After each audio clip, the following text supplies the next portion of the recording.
از چه سنی انجام عمل جراحی بینی مجازه؟ اجزای تشکیل دهنده بینی در رشد اجزای صورت نقش دارند.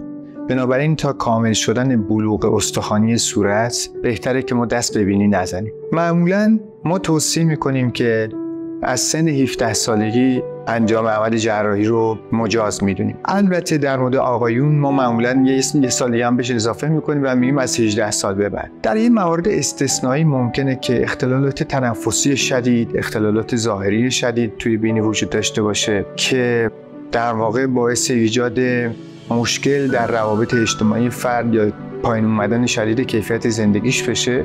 در اینجور موارد ممکنه که ما تو سنین پایین تر از 17 سالگی هم انجام عمل جراحی رو توصیه بکنیم، ولی عموماً صبر میکنیم تا 17 سالگی که بلوغ قسمت‌های استخوانی صورت در حد قابل قبولی انجام شده باشه و بعد انجام عمل جراحی بینی رو توصیه میکنیم.